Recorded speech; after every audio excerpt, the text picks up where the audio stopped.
नमस्कार, BTV news के इस बुलेटिन में आपका स्वागत है। सबसे पहले आइए एक नजर डालते हैं अब तक की खास खबरों पर।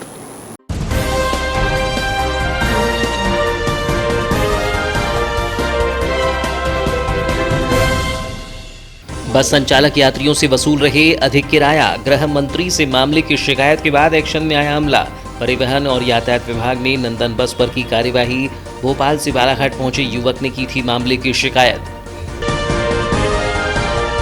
वारासिवनी नगर में फिर हुई चोरी की वारदात। शिक्षक के सूने मकान में चोर ने मचाया उत्पात। लाखों के जेवरात और 50,000 नकदी ले उड़े चोर।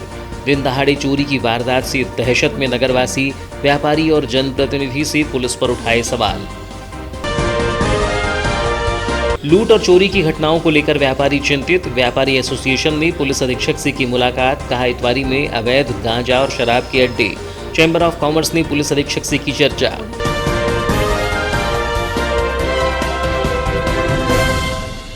बस संचालक द्वारा यात्रियों से अधिक किराया वसूले जाने की खबरों के बाद भी यातायात और आरटीओ विभाग मौन था।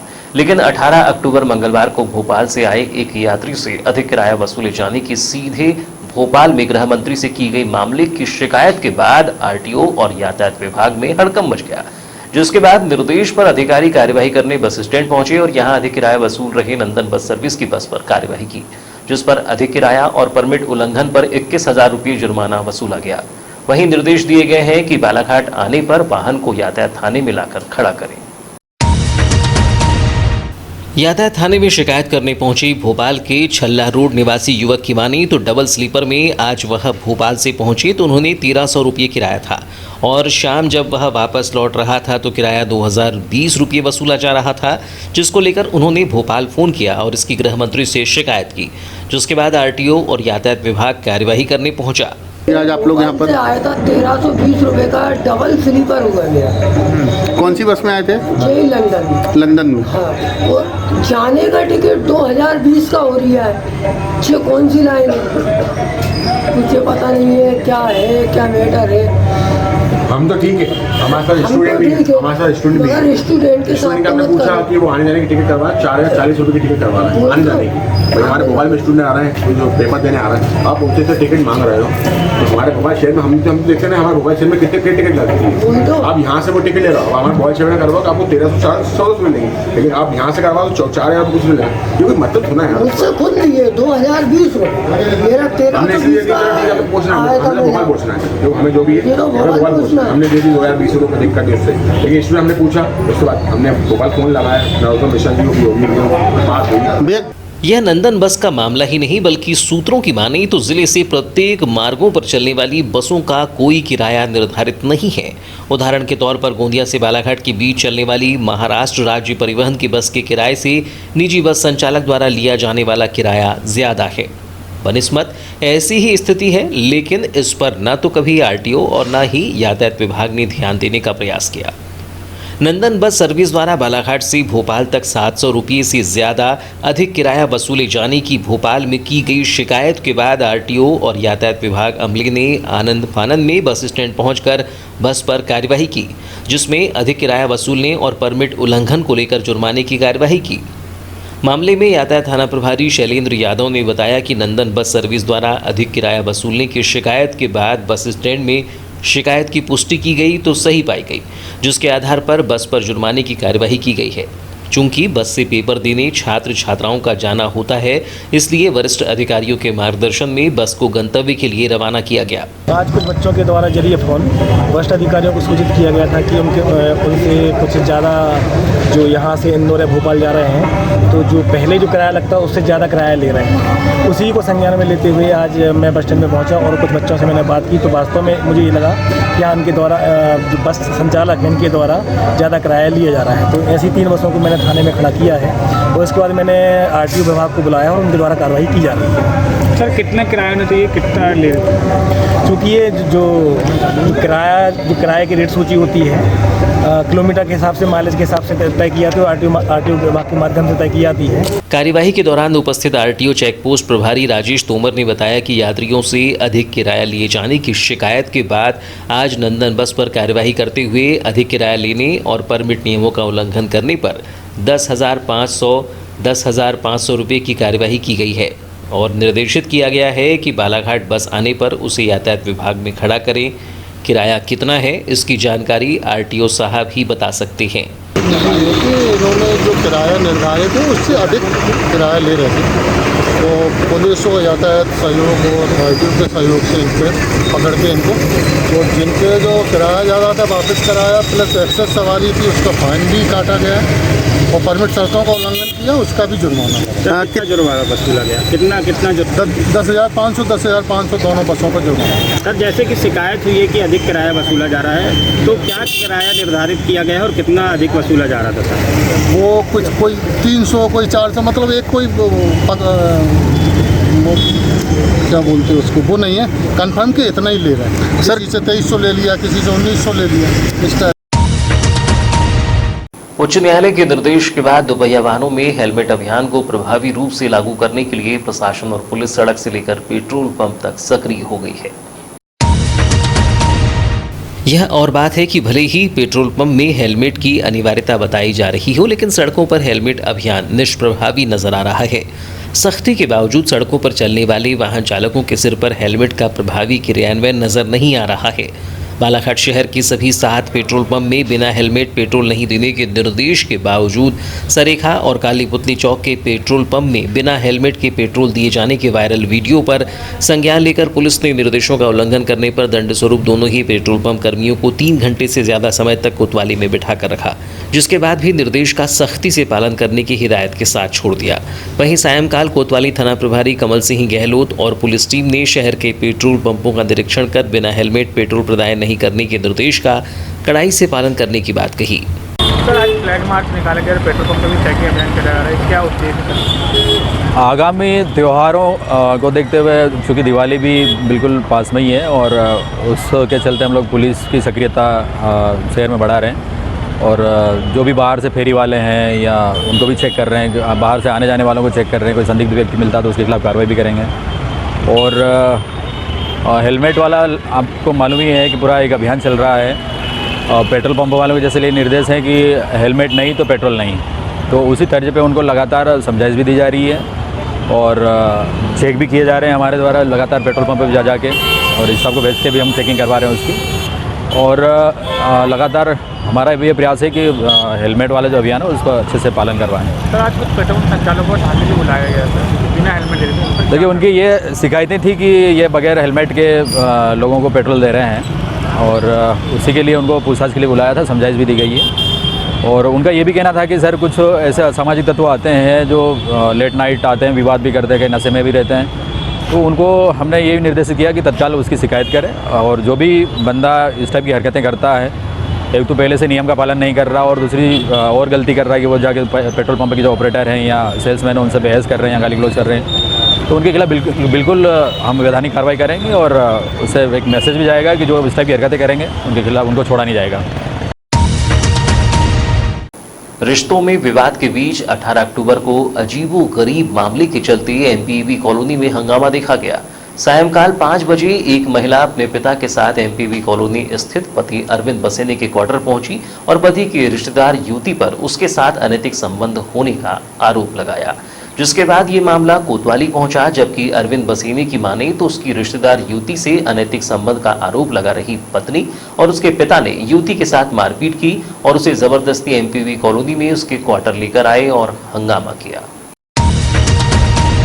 घटनाक्रम के अनुसार एमपीबी में सहायक ग्रेड 2 के पद पर पदस्थ अरविंद बसेने का दिसंबर 2020 में विवाह हुआ था, जिसके बाद पत्नी ने पति, सास और ननंद पर दहेज प्रताड़ना का मामला कायम करवाया था, जिसमें विगत 13 अक्टूबर को ही पति अरविंद बसेने को जमानत मिली है।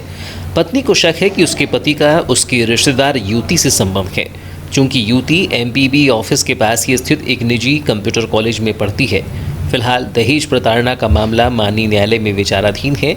इसके बीच 18 अक्टूबर को पत्नी ने पति अरविंद बसेने पर रिश्तेदार युवती से अनैतिक संबंध होने का आरोप लगाते हुए जमकर हंगामा किया। बाद में ये मामला माननीय न्यायालय में पहुंचा। मेरे पति का पिछली उपवंशी के साथ में अवैध संबंध है, जिसको मैंने सरकारी क्वार्टर में पकड़ा है, दोनों को साथ में बीटी उपवंशी और अरविंद बसे ने साथ में पकड़ा है।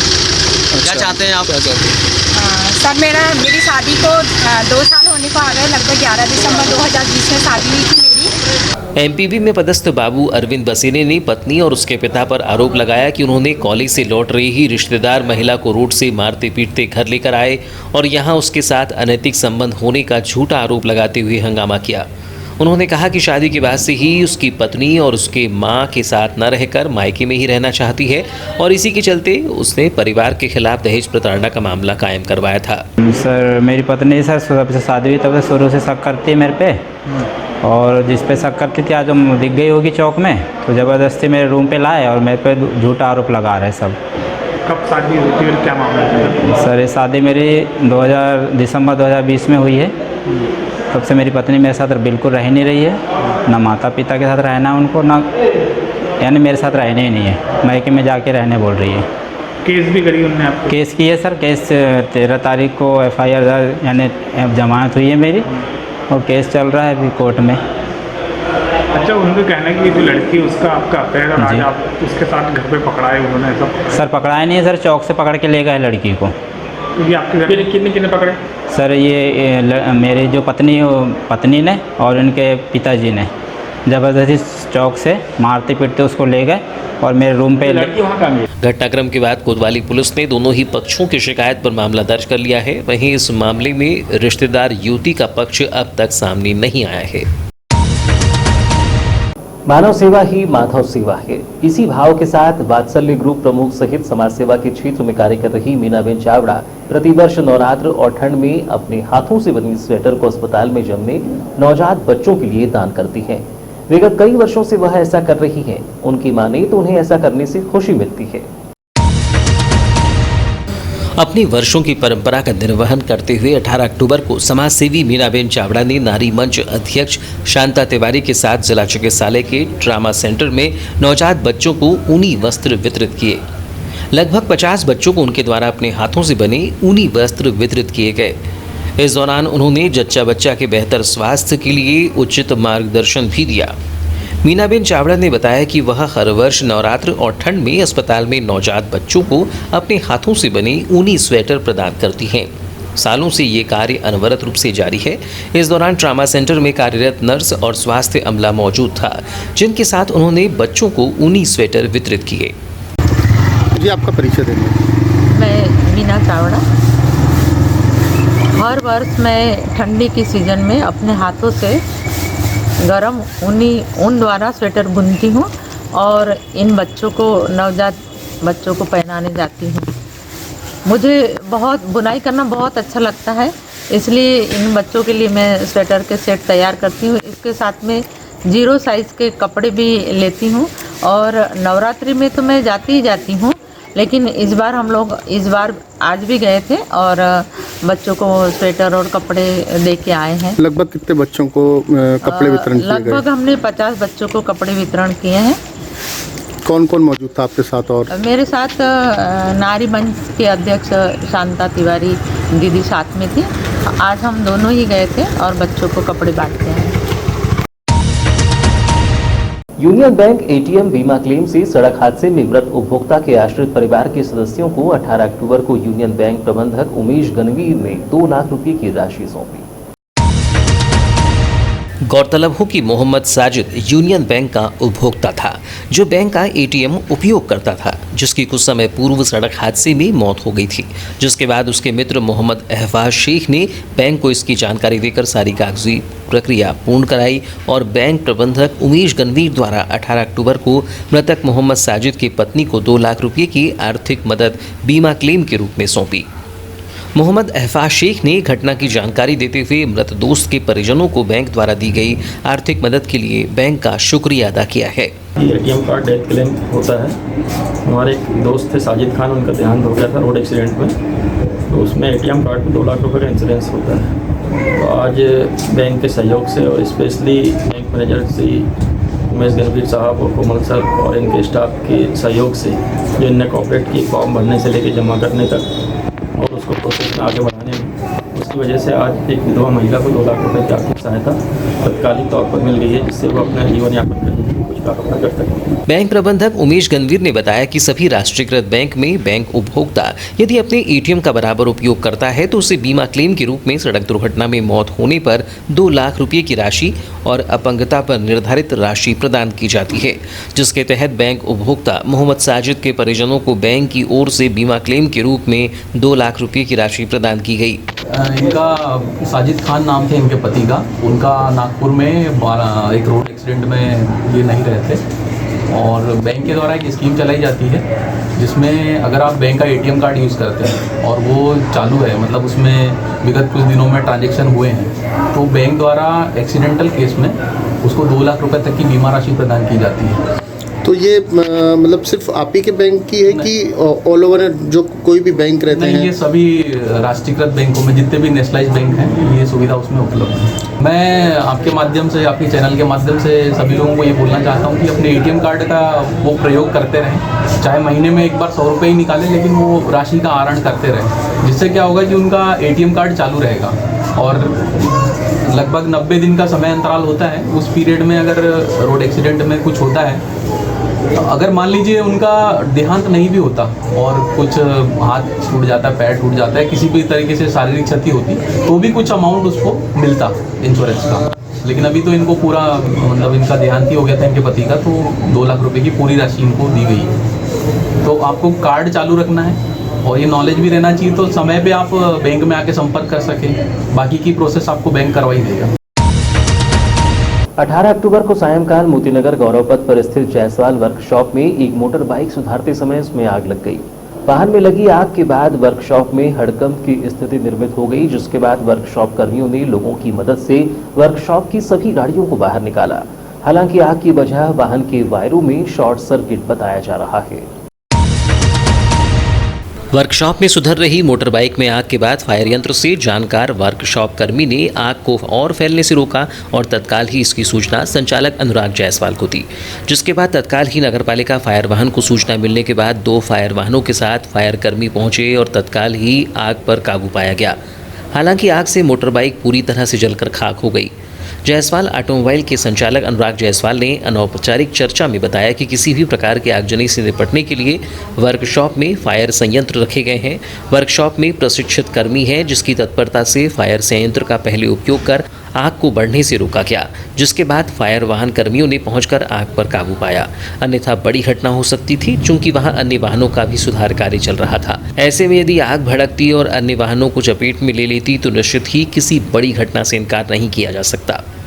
फायर कर्मी नंदकिशोर बारमाटे ने बताया कि सायंकाल 5 बजे जायसवाल वर्कशॉप में आग लगने की सूचना मिली थी, जिसके बाद 2 फायर वाहन लेकर हम यहां पहुंचे और वर्कशॉप में चल रही बाइक की आग पर काबू पाया गया। ये लगभग अभी आधा घंटा पहले की है। हमारे प्रभारी महोदय के पास फोन आया कि जायसवाल सर्विस सेंटर में आग लगी, तो सूचना पाते ही तत्काल गाड़ी 2 फायर ब्रिगेड घटनास्थल की रवाना हुई और मौके में पहुंच के आग पर पूर्ण रूप से काबू पाया।